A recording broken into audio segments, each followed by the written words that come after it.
गोंडा जनपद विकास खंड नवाबगंज में विश्व हिंदू परिषद के तत्वाधान में संचालित एकल विद्यालय की बहनों द्वारा थाना परिसर में रक्षाबंधन का आयोजन किया गया।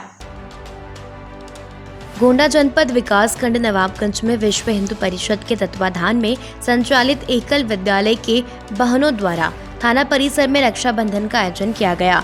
अवध ग्राम विकास एकल विद्यालय के अध्यक्ष सरदार देवेंद्र सिंह सचदेवा, प्रभारी निरीक्षक तेज प्रताप सिंह, सब इंस्पेक्टर धर्मवीर सिंह सहित थाने में मौजूद पुलिसकर्मियों को एकल बहनों ने तिलक आरती कर राखी बांधी। परिवार से दूर कर्तव्यों का निर्वहन कर रहे पुलिसकर्मियों को बहनों के अभाव को पूर्ण करने की मंशा से एकल विद्यालय की बहनों का अभिनव प्रयास है। कानपुर में राष्ट्रीय विकलांग पार्टी के तत्वाधान में तिरंगा यात्रा जागरूकता रैली का आयोजन शास्त्री नगर सेंट्रल पार्क से किया गया। रैली को जिला दिव्यांग जन सशक्तिकरण अधिकारी कोमल द्विवेदी ने झंडा दिखाकर रवाना किया। कानपुर में राष्ट्रीय विकलांग पार्टी के तत्वाधान में तिरंगा यात्रा जागरूकता रैली का आयोजन शास्त्री नगर सेंट्रल पार्क से किया गया। रैली को जिला दिव्यांग जन सशक्तिकरण अधिकारी कोमल द्विवेदी ने हरी झंडी दिखाकर रवाना किया। इस अवसर पर उन्होंने दिव्यांगजनों को निःशुल्क तिरंगा झंडा वितरित किया। Rally Shastri Nagar central park, Pandu नगर, नीरछेड़ चौराहा, डबल पुलिया, गल्ला मंडी चौराहा होते हुए शास्त्री नगर में समाप्त हुई। इस अवसर पर दिव्यांग जन सशक्तिकरण अधिकारी कोमल द्विवेदी ने कहा कि दिव्यांगजनों के द्वारा तिरंगा यात्रा जागरूकता रैली से आम जनमानस को प्रेरणा मिलती है। देश की आजादी के अमृत महोत्सव के अवसर पर हम सभी को अपने घरों में तिरंगा झंडा लगाकर आजादी का जश्न उत्साह पूर्वक मनाना चाहिए। रैली जो है वो दिव्यांगजनों की रैली 75वें वर्षगांठ में, जो कि शास्त्री नगर ये सेंट्रल पार्क के सामने से डबल पुलिया होते हुए विजयनगर के माध्यम से फिर वापस किए थे। रैली का क्या महत्व है?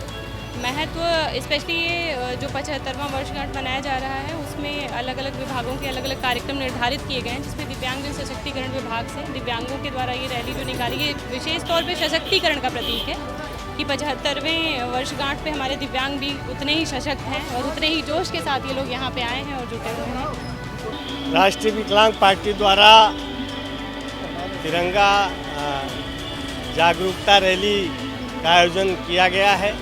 ये शास्त्री नगर सेंट्रल पार्क से लेके पांडू नगर, सर्वोदय नगर, नीरछेड़ चौराहा, डबल पुलिया, गल्ला मंडी चौराहा होते हुए फिर शास्त्री नगर सेंट्रल पार्क में ही समाप्त हुआ। इस यात्रा का उद्देश्य इतना है कि देश की जनता को जागरूक करना है कि 75वें स्वतंत्रता दिवस पर हम लोग अपने हर घर में जो है तिरंगा झंडा लगा करके और उन शहीदों को श्रद्धांजलि दे जिन्होंने देश की आज़ादी में योगदान दिया। कानपुर में आजादी के 75वें अमृत महोत्सव के अवसर पर हैलेट हॉस्पिटल के फुटकर दवा विक्रेताओं द्वारा हैलेट से हैलेट तक रैली निकाली गई। इस दौरान दवा विक्रेताओं के साथ बैठक का आयोजन किया गया। कानपुर में आजादी के 75वें अमृत महोत्सव के अवसर पर हैलेट हॉस्पिटल के फुटकर दवा विक्रेताओं द्वारा हैलेट से हैलेट तक रैली निकाली गई। इस दौरान दवा विक्रेताओं के साथ बैठक का आयोजन किया गया, जिसमें देश की आन तिरंगा, शान तिरंगा, सबको जोड़े एक तिरंगा, हाथ से हाथ मिलाएंगे, घर घर में तिरंगा फहराएंगे के नारे के साथ घर घर तिरंगा वितरण का संकल्प दवा विक्रेताओं द्वारा लिया गया। बैठक की अध्यक्षता करते हुए औषधि निरीक्षक संदेश मौर्य ने दवा दुकानदारों से अपने अपने प्रतिष्ठानों में राष्ट्रीय ध्वज फहराने के साथ साथ सभी को तिरंगा फहराने के लिए कहा है, जिस पर दवा दुकानदारों ने औषधि निरीक्षक को पूर्ण विश्वास दिलाया।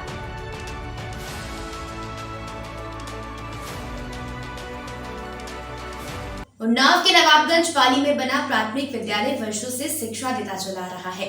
समस्या शिक्षा देना नहीं है, नियमित तौर पर विद्यालय का संचालन किया जा रहा है। अगर कहीं समस्या है तो वह है विद्यालय के प्रवेश द्वार पर, जहां प्राथमिक विद्यालय के गेट पर बच्चों को गंदे पानी से होकर गुजरना पड़ता है। उन्नाव के नवाबगंज पाली में बना प्राथमिक विद्यालय वर्षों से शिक्षा देता चला आ रहा है। समस्या शिक्षा देना नहीं है, नियमित तौर पर विद्यालय का संचालन किया जा रहा है। अगर कहीं समस्या है तो वह है विद्यालय के प्रवेश द्वार पर, जहां प्राथमिक विद्यालय के गेट पर बच्चों को गंदे पानी से होकर गुजरना पड़ता है। हालात ऐसे हैं कि अगर जिम्मेदार ना सोचते तो विद्यालय के साथ साथ बच्चों के लिए कई अन्य समस्या उत्पन्न होने लगेंगी। वहीं एक सप्ताह पहले खंड शिक्षा अधिकारी नवाबगंज को संबंधित समस्या का का प्रार्थना पत्र दिया है। अगर समस्या का हल न निकला तो गंदा पानी विद्यालय के अंदर प्रवेश के साथ प्राथमिक विद्यालय की बाउंड्री वॉल को भी गिरा देगा।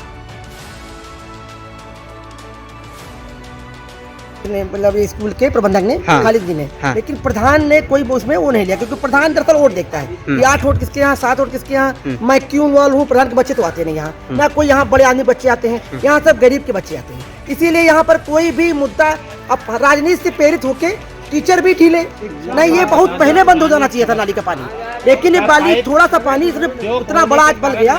इसका कारण शिक्षक भी है और उनके घर की रसोइया सिस्टर हैं और अवधेश सिंह उनके भाई, जो दबंगई से पूरा पुल जाम करा के रखे। पानी की समस्या तो गाँव वासियों के द्वारा जो है यहाँ पे नाली बंद कर दिया गया है जी। जहाँ पहले से जमाने से नाली जाता था, पानी बरसात का या घरों की नालियों का पानी जाता था।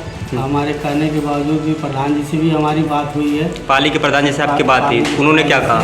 तो उन्होंने तो इसकी समस्या का कोई समाधान हल अपने स्तर से करने में सक्षम नहीं बताया है कि हम सक्षम नहीं हैं। अब इसकी कार्रवाई हम तो अपने स्तर से इसकी जो है एप्लीकेशन अपने विभाग के द्वारा, संबंधित अधिकारियों से आपने संपर्क किया? शिक्षा विभाग के, शिक्षा विभाग के अपने खंड शिक्षा अधिकारी को एप्लीकेशन नवाबगंज की और उनके द्वारा जो है नवाबगंज विकास खंड अधिकारी को भी इसकी सूचना पहुंचा दी गई एप्लीकेशन के द्वारा। कानपुर प्राणी उद्यान में बुधवार को विश्व शेर दिवस के अवसर पर विभिन्न शिक्षण संस्थाओं के छात्र और छात्राओं ने प्राणी उद्यान परिसर में आयोजित क्विज, चित्रकला और लॉ एंड वॉक प्रतियोगिताओं में भाग लिया और अपनी प्रतिभा का परिचय दिया।